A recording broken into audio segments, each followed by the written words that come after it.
ఒకసారి ఇలా ఊహించుకోండి. ఒక చిన్న పురుగు కంటికి కూడా సరిగ్గా కనిపించదు.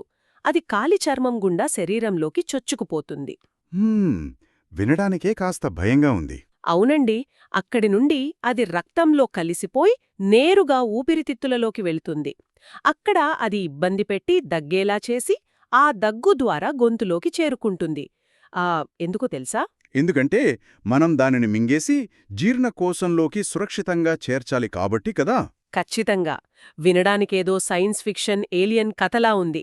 కానీ ఇది మట్టిలో ఉండే హుక్ వార్మ్ అనే పరాన్నజీవి చేసే ఒక అద్భుతమైన, భయంకరమైన ప్రయాణం. ఆ ప్రయాణం వెనక ఉన్న జీవశాస్త్రం నిజంగానే ఆశ్చర్యం వేస్తోంది.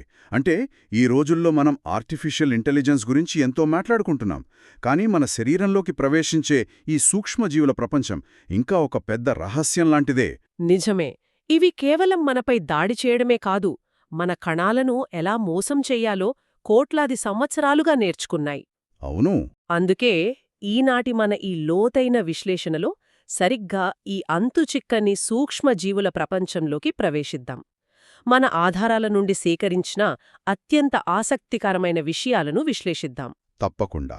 ఆసుపత్రులలో మనం వాడే శానిటైజర్ల సైన్స్ దగ్గర్నుండి అడవుల్లో దాగి ఉండే పరాన్నజీవుల వరకు అన్నీ మాట్లాడుకుందాం. అలాగే శతాబ్దాలుగా మానవులను వేధిస్తున్న సిఫిలిస్ లాంటి అంటువ్యాధుల గురించి కూడా. ఏంటంటే ఇవి కేవలం రోగాల జాబితా కాదు, ఇదొక చదరంగ మాటలాంటిదే. కరెక్ట్. ఈ ఆటలో సూక్ష్మజీవులు ఎలా ఎత్తులు వేస్తాయి, మన శరీరం వాటికి ఎలా పై ఎత్తులు వేస్తుందో మనం ఈ విశ్లేషణలో తెలుసుకుందాం.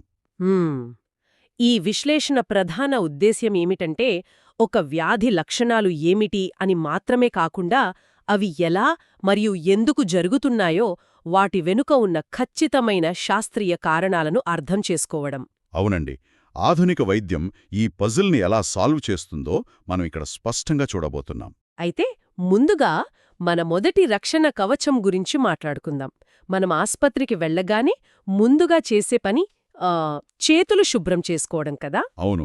ఇక్కడ ఆల్కహాల్ ఆధారిత శానిటైజర్లు చాలా ముఖ్యమైన పాత్ర పోషిస్తాయి. అసలు ఈ ఆల్కహాల్ ఒక బ్యాక్టీరియాను ఎలా చంపుతుందంటారు? దీన్ని చాలా సులభంగా అర్థం చేసుకోవచ్చు. ప్రతి బ్యాక్టీరియా చుట్టూ ఒక గోడలాంటి పొర ఉంటుంది. అందులో లిపిడ్లు అంటే ఒక రకమైన కొవ్వు పదార్థాలు ఆ గోడను గట్టిగా పట్టి ఉంచుతాయి. ఓహో, లిపిడ్లన్నమాట. అవును. ఆల్కహాల్ ఏం చేస్తుందంటే ఈ లిపిడ్ నిర్మాణాన్ని పూర్తిగా విచ్ఛిన్నం చేస్తుంది. ఇటుకల మధ్య ఉన్న సిమెంట్ కరిగిపోతే గోడ ఎలా కూలిపోతుందో అలా అన్నమాట. అరే, బాగా చెప్పారు. అలా బ్యాక్టీరియా కణాల గోడలు కూలిపోతాయి. దాని లోపనున్న ప్రోటీన్లను ఆల్కహాల్ నిర్వీర్యం చేస్తుంది. దీనివల్ల బ్యాక్టీరియా, టీబీ, ఫంగస్ మరియు చాలా వరకు వైరస్లు చనిపోతాయి. వినడానికి చాలా పవర్ఫుల్ ఆయుధంలాగా ఉంది. కానీ మన ఆధారాలను గమనిస్తే ఇందులో ఒక అతిపెద్ద లోపం ఉన్నట్లు కనిపిస్తోంది. ఏంటది? ఈ ఆల్కహాల్ అనేది ఒక నైట్ క్లబ్ బయట ఉండే బౌన్సర్ లాంటిది అని అనుకుంటే, బయట గొడవ చేసే సాధారణ రౌడీలను అంటే వైరస్, బ్యాక్టీరియాలను ఇది తరిమి కొడుతుంది. కరెక్ట్. కానీ బలమైన లాకర్లో దాక్కున్న విఐపీలను మాత్రం ఈ బౌన్సర్ ఏమీ చేయలేడు కదా. హాహా, అవునండి, భలే పోల్చారు. ఆ విఐపీలే బ్యాక్టీరియల్ స్పోర్స్. స్పోర్స్ అంటే కొన్ని రకాల బ్యాక్టీరియాలు ప్రమాదం రాగానే తమ చుట్టూ అత్యంత కఠినమైన, పగలగొట్టలేని ఒక కవచాన్ని ఏర్పరచుకుని నిద్రావస్థలోకి వెళ్ళిపోతాయి. అవే స్పోర్స్. వీటిని ఆల్కహాల్ ఏమీ చేయలేదు. అంటే అవి అలాగే చేతుల మీద ఉండిపోతాయా? అవును.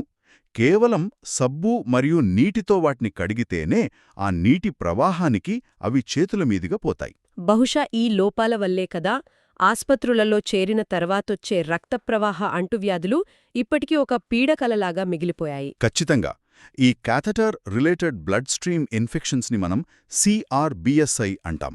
మనం రక్షణ కోసం పెట్టే కృత్రిమ గొట్టాలే వీటికి రాజమార్గమవుతున్నాయి. అంటే ప్లాస్టిక్ గొట్టాల ద్వారా ఇవి శరీరంలోకి వెళతాయా? అవునండి. మన చర్మంపై సహజంగానే స్టెఫిలోకాకస్ ఆరియస్, అలాగే కోయుగ్యులేస్ నెగటివ్ స్టెఫిలోకాకై అనే బ్యాక్టీరియాలు ఎప్పుడూ ఉంటాయి. ఇవి చర్మం మీద ఉన్నంతవరకు మనకు ఎలాంటి హాని చెయ్యవు. కానీ ఎప్పుడైతే మనం సిరల్లోకి ఒక కాథేటర్ను పంపుతామో ఆ గొట్టం గుండా ఈ బ్యాక్టీరియాలు మెల్లగా పాకుతూ నేరుగా రక్త ప్రవాహంలోకి చేరుకుంటాయి. అరెరే! ఒకసారి రక్తంలోకి వెళ్లాయంటే అవి శరీరమంతా వ్యాపించి చాలా ప్రాణాంతకంగా మారుతాయి. నేను గమనించిన మరో ఆసక్తికరమైన విషయమేంటంటే సెంట్రల్ క్యాథెటర్ ఉన్నవారికి, ముఖ్యంగా పెరెంటరల్ న్యూట్రిషన్ తీసుకునేవారికి క్యాండిడేమియా వచ్చే ప్రమాదముంది. అవును, పెరెంటరల్ న్యూట్రిషన్ అంటే నోటితో కాకుండా నేరుగా సిరల ద్వారా పోషకాలు తీసుకోవడం గదా. క్యాండిడేమియా అనేది క్యాండిడా అనే ఒక ఫంగస్ వల్ల వస్తుంది. మన ఆధారాలలో ఈ ఫంగస్ గురించి వర్ణిస్తూ, ఇది మైక్రోస్కోప్లో బ్లాస్టోకొనీడియాతో కూడిన బ్రాంచింగ్ సూడోహైఫేలాగా కనిపిస్తుందని ఉంది. దీని అర్థమేమిటి? కాస్త మెడికల్ టర్మినాలజీలాగా ఉంది. అవునండి, దాన్ని సింపుల్గా ఊహించుకుందాం. మైక్రోస్కోప్లో చూసినప్పుడు ఒక మొక్క వేర్లు శాఖలు శాఖలుగా ఎలా విడిపోతాయో ఈ ఫంగస్ కూడా అలా పొడవాటి దారాల్లా విడిపోతూ కనిపిస్తుంది. ఓహో! వీటినే సూడోహైఫే అంటారు. ఆ దారాల మీద చిన్న చిన్న విత్తనాలు లేదా మొగ్గలు అతుక్కున్నట్లుంటాయి. వాటినే బ్లాస్టోకొనీడియా అంటారు. అర్థమైంది. ఇవి ముఖ్యంగా చక్కెరలు ఎక్కువగా ఉండే ఆ న్యూట్రిషన్ ద్రవాలలో చాలా వేగంగా పెరుగుతాయి. సరే, బయట నుండి వచ్చే ఈ ప్రమాదాలను ఆపడానికి ఆస్పత్రిలోని కృత్రిమ రక్షణలు విఫలమైనప్పుడు మన శరీరం తన సొంత సైన్యాన్ని రంగంలోకి దించుతుంది కదా. ఖచ్చితంగా. మనం తీసుకునే వ్యాక్సిన్లు పనిచేసే తీరు కూడా ఈ సైన్యాన్ని సిద్ధం చేయడం మీదే ఆధారపడి ఉంటుంది. అసలు ఒక వ్యాక్సిన్ ఇచ్చినప్పుడు మన శరీరంలో ఈ ఐజీఎం మరియు ఐజీజీ కణాలు ఎలా యుద్ధం చేస్తాయో కొంచెం వివరిస్తారా? తప్పకుండా అండి. ఎప్పుడైతే ఒక కొత్త వ్యాక్సిన్ ద్వారా లేదా ఇన్ఫెక్షన్ ద్వారా ఒక యాంటీజెన్ శరీరంలోకొస్తాడో మన రోగనిరోధక వ్యవస్థ వెంటనే స్పందిస్తుంది. ఎలా?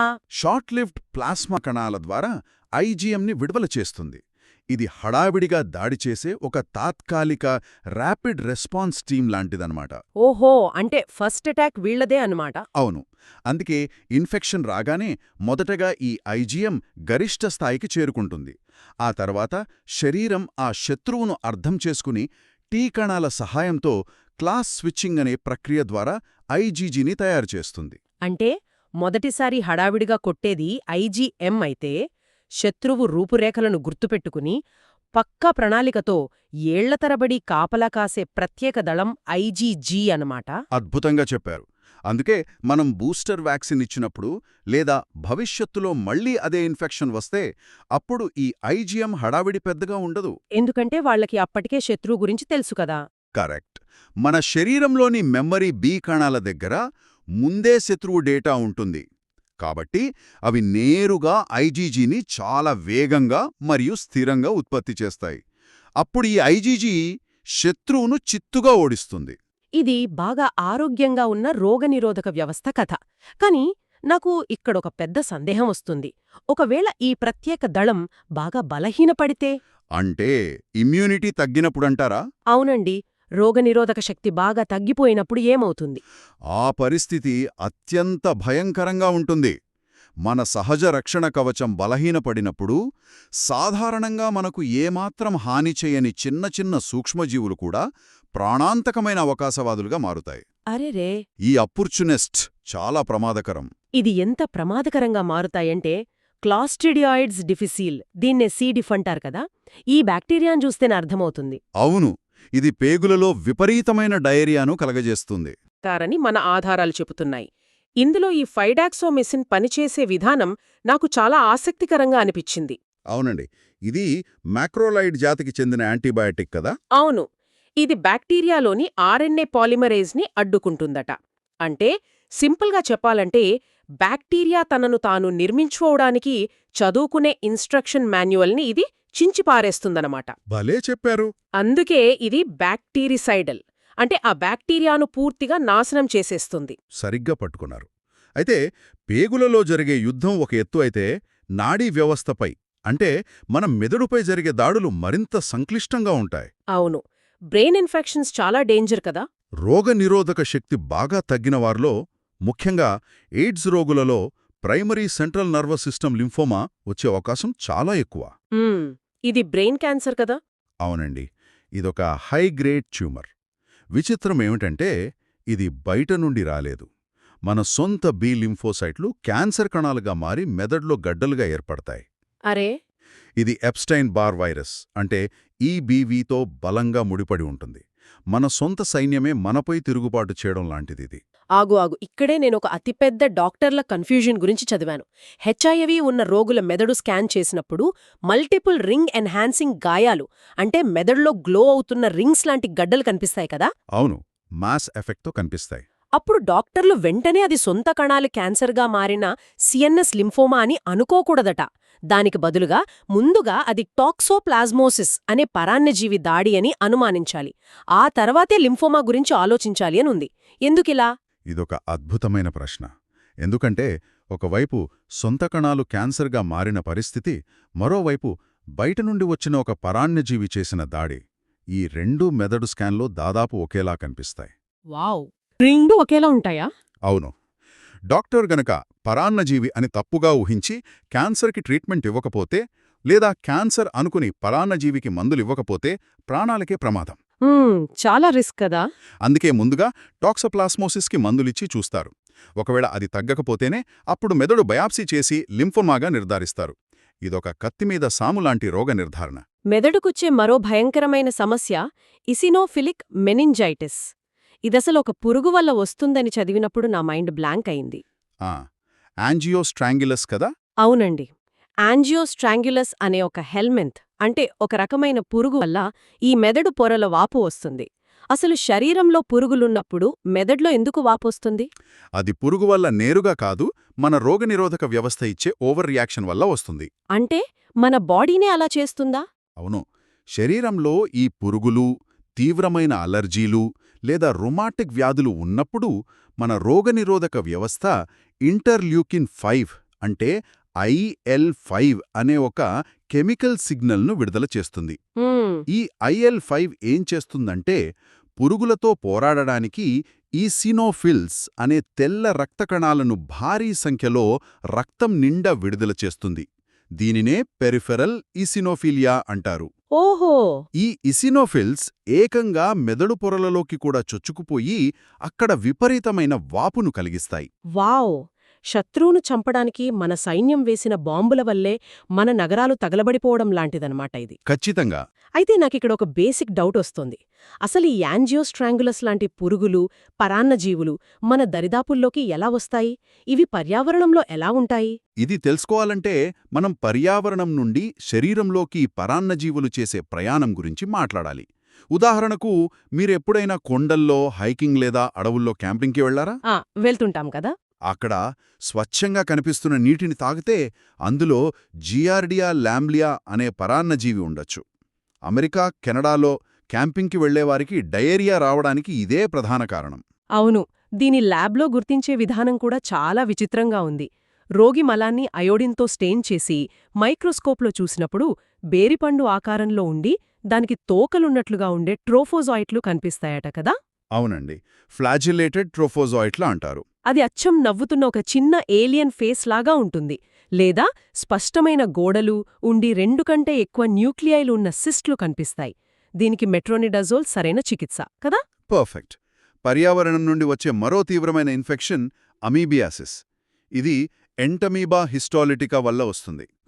ఇది మన పేగుల్లో చాలా డ్యామేజ్ చేస్తుంది కదా. అవును. ఎంత భయంకరమైన డ్యామేజ్ చేస్తుందంటే డాక్టర్లు బయాప్సీ చేసి చూసినప్పుడు పెద్ద ప్రేగు గోడలకు ఫ్లాస్క్ ఆకారపు అల్సర్లు కనిపిస్తాయి. ఫ్లాస్క్ ఆకారపు అల్సర్లు అంటే పైన సన్నగా ఉండి లోపలికి వెళ్లే కొద్దీ వెడల్పుగా ఉండే కెమిస్ట్రీ ఫ్లాస్క్ లాంటి పుండ్లన్మాట. ఖచ్చితంగా. పైన చిన్న రంధ్రంలాగా కనిపించినా లోపల కణజాలాన్ని పూర్తిగా తినేస్తాయి. అరేరే! ఇవి ఎంత ప్రమాదకరమంటే దాదాపు 1% కేసులలో ఈ అమీబాలు పెద్ద ప్రేగుగోడను పూర్తిగా చీల్చుకుని రక్తంలోకి ప్రవేశించి కాలేయం లేదా మెదడుకు ప్రయాణిస్తాయి. ఇవి కాలేయంలోకి వెళ్లి అక్కడ ఒక పెద్ద గడ్డలా ఏర్పడతాయి. దీనినే సింగిల్ అమీబిక్ లివర్ యాబ్సెస్ అంటారు. చాలా డేంజర్. అలాగే క్రిప్టోస్పోరిడియోసిస్ గురించి కూడా మన నోట్స్లో ఉంది.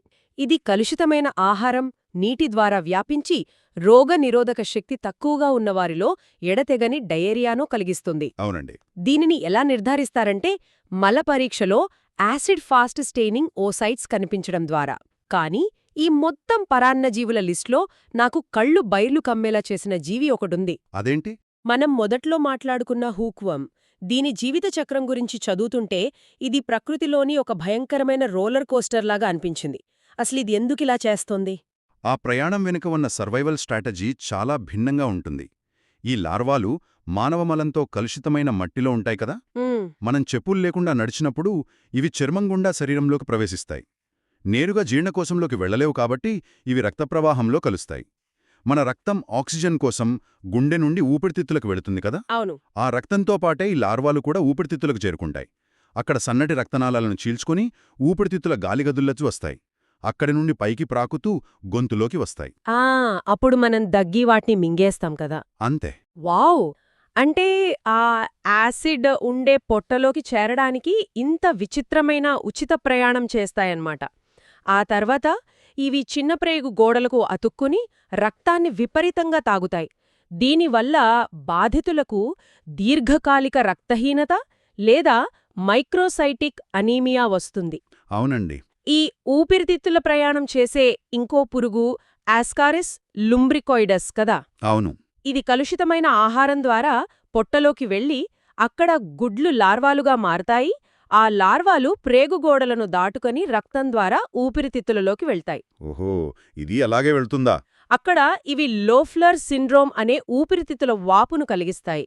మళ్లీ గొంతు ద్వారా మింగబడి ప్రేగులలో పెద్ద పురుగులుగా పెరుగుతాయి. ఈ పురుగుల గురించి మాట్లాడుకుంటే పిల్లలలో ఎక్కువగా వచ్చే పిన్వామ్ గురించి మర్చిపోకూడదు. దీని సైంటిఫిక్ నేమ్ ఎంటెరోబియస్ వర్మిక్యులారిస్. అవును.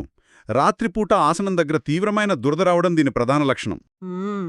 దీన్ని డాక్టర్లు కనుక్కోవటానికి వాడే టెస్ట్ నాకు చాలా నవ్వు తెప్పించింది. Cellulose tape test. అంటే నిజంగానే ఒక టేప్ను చర్మం మీద అంటించి ఆ గుడ్లను లాగి మైక్రోస్కోప్ కింద చూస్తారన్నమాట. అవునండి. చాలా సింపుల్ అండ్ స్మార్ట్ పద్ధతి అది. దీనికి ఆల్బెండజోల్, మెబెండజోల్ లేదా పైరాంటల్ పమోయేట్ వాడతారు. కానీ పరాన్నజీవులు అంటే కేవలం పురుగులే కాదు, కీటకాల వల్ల వచ్చే వ్యాధులు కూడా ఉన్నాయి. ఉదాహరణకు ఇక్సోడెస్-టిక్ అనే ఒక చిన్న పేనులాంటి కీటకం. ఈ టిక్ కాటు ఎంత ప్రమాదకరమంటే దీనివల్ల లైమ్ డిసీజ్ మాత్రమే కాకుండా బెబేసియోసిస్ అనే మరో భయంకరమైన వ్యాధి కూడా వస్తుంది. అరే, రెండు ఒకేసారా? అవును. ఒకే టిక్ కాటుతో ఈ 2 ఇన్ఫెక్షన్లు ఒకేసారి రావటం చాలా సాధారణం. మరి రోగికి విపరీతమైన జ్వరంతో ఈ బబెసియోసిస్ ఉందో లేదో డాక్టర్లు ఎలా నిర్ధారిస్తారు? రక్త పరీక్షలో చూసినప్పుడు ఎర్ర రక్త కణాల లోపల అంటే ఇంట్రా ఎరిథ్రోసైటిక్గా ఈ జీవులు బతుకుతున్నట్లు కనిపిస్తే అది ఖచ్చితంగా బబేసియోసిస్. ఎర్ర రక్త కణం లోపల దాక్కోవడం దీని ప్రత్యేకత. ఈ దాక్కోవడం గురించి వింటుంటే లాటిన్ అమెరికాలో కనిపించే చాగస్ వ్యాధి గుర్తొస్తోంది. ఇది ఎంత నిశ్శబ్దంగా దాడి చేస్తుందంటే నమ్మలేము. అవునండి. పల్లెటూర్లలో పూరిగుడిసెలలో నిద్రపోయేటప్పుడు ట్రియాటోమ్ బగ్ అనే కీటకం కుట్టినప్పుడు ఈ ఇన్ఫెక్షన్ వస్తుంది. మొదట్లో ఎలాంటి లక్షణాలు ఉండవు, ఒక చిన్న జ్వరంలాగా వచ్చి వెళ్ళిపోతుంది. కాని శరీరంలో దశాబ్దాలపాటు ఈ పరాన్నజీవి సైలెంట్గా బతుకుతూనే ఉంటుంది. కరెక్ట్. దశాబ్దాల తర్వాత అంటే 20 లేదా 30 ఏళ్ల తర్వాత ఇది ఒక్కసారిగా గుండెపై దాడి చేస్తుంది. వావ్, 30 ఏళ్ల తర్వాత? అవును. గుండె ఆగిపోవడం, గుండె లయ తప్పడం మరియు గుండె గదులు బెలూన్లాగా ఉబ్బిపోవడం లాంటి చాగస్ కార్డియోమయోపతి వస్తుంది. ఒక కీటకం కుట్టిన 30 ఏళ్లకు ఆ వ్యక్తికి హార్ట్ ఫెయిల్యూర్ రావడమనేది బహుశా జీవశాస్త్రంలో అత్యంత భయంకరమైన టైం బాంబ్ లాంటిది. మరో టైం బాంబ్ లాంటి వ్యాధి ఎచినోకోకోసిస్. ఎచినోకోకస్ గ్రాన్యులోసిస్ అనే పరాన్నజీవి వల్ల కాలేయంలో మరియు ఊపిరితిత్తుల్లో పెద్ద పెద్ద నీటి బుడగలలాంటి హైడ్రాటెడ్ సిస్ట్లు వస్తాయి కదా. అవును. ఈ గడ్డలను తొలగించడానికి సర్జరీ చేసేటప్పుడు సర్జన్ చేతులు వణుకుతాయని చదివాను. ఎందుకంటే ఆ సిస్ట్ పొరపాటున కొంచెం పగిలినా అందులోని ద్రవం రక్తంలో కలిసిపోయి ఆ రోగికి తక్షణం అనాఫిలాక్టిక్ షాకొచ్చి ప్రాణాలు పోయే ప్రమాదముంటుంది. నిజమే. ఒక మైన్ ఫీల్డ్లో బాంబును డిఫ్యూజ్ చేసినట్లు ఉంటుందేమో ఈ సర్జరీ. ఖచ్చితంగా. ఇప్పటివరకు మనం పర్యావరణం నుండి వ్యాపించే జీవులను చూశాము. ఇప్పుడొక మనిషి నుండి మరో మనిషికి నేరుగా లైంగిక సంబంధాల ద్వారా వ్యాపించే ఇన్ఫెక్షన్ల గురించి మాట్లాడుకుందాం. సరే, ముందుగా థిరస్ ప్యూబిస్ గురించి చూద్దాం. ఇది ప్యూబిక్ లౌజ్. దీనివల్ల తీవ్రమైన దురద వస్తుంది. కాని టాపికల్ పెర్మెథ్రిన్ క్రీమ్తో ఇది సులభంగా నయమవుతుంది. అవును. అలాగే క్యాండిలోమాటా యాక్యుమినాటా అంటే యానోజెనిటల్ వాట్స్. ఇవి హ్యూమన్ పాపిలోమా వైరస్ HPV-6 మరియు 11 వల్ల వస్తాయి. ఇక్కడ డాక్టర్లు ఖచ్చితంగా పాటించే ఒక నియమమేంటంటే, ఈ వాట్స్ ఉన్నవాళ్ళకి హెచ్ఐవి వచ్చే ప్రమాదం చాలా ఎక్కువ కాబట్టి వారికి వెంటనే హెచ్ఐవి టెస్టింగ్ కూడా చేస్తారు. అవునండి. ఈ లైంగిక సంక్రమణ వ్యాధులలో డాక్టర్ల వ్యూహం ఎలా ఉంటుందో తెలుసుకోవడానికి యురెథ్రైటిస్ ఒక అద్భుతమైన ఉదాహరణ. ఇది నిస్సిరియా గొనోరియే, క్లామిడియా ట్రాకోమాటిస్ లేదా మైకోప్లాజ్మా జెనిటాలియం వల్ల వస్తుంది కదా. అవును. దీనిని నాట్ టెస్ట్ లేదా గ్రామ్ స్టెయిన్ ద్వారా గుర్తిస్తారు. ఇక్కడ ట్రీట్మెంట్ వెనుక ఉన్న లాజిక్ ఒక మాస్టర్ మైండ్ ఆడే చెస్ గేమ్ లాగా ఉంటుంది. ఈ లాజిక్ నాకైతే భలే అనిపించింది.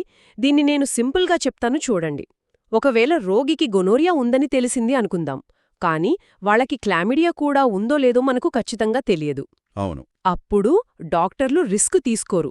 గెనోరియాకి సెఫ్ట్రియాక్సోన్, క్లామిడియాకి డాక్సీసైక్లిన్ రెండూ ఒకేసారిస్తారు. కరెక్ట్. ఒకవేళ క్లామిడియా లేదని 100% ఖచ్చితంగా తెలిస్తే అప్పుడు కేవలం సెఫ్ట్రియాక్సోన్ మాత్రమే ఇస్తారు. అసలు గొనోరియా లేకుండా కేవలం క్లామిడియా మాత్రమే ఉంటే అప్పుడు కేవలం అజిత్రోమైసిన్ లేదా డాక్సీసైక్లిన్ మాత్రమే ఇస్తారు. అవునండి. ఏ ఒక్క శత్రువును కూడా వదిలేయకూడదనే ఉద్దేశంతో డాక్టర్లు ప్రతి అవకాశాన్ని ఇలా కవర్ చేస్తారు. కానీ శతాబ్దాలుగా డాక్టర్లను గందరగోళానికి గురిచేసిన ఒక ప్రత్యేకమైన వ్యాధి గురించి మనమిప్పుడు మాట్లాడుకోవాలి.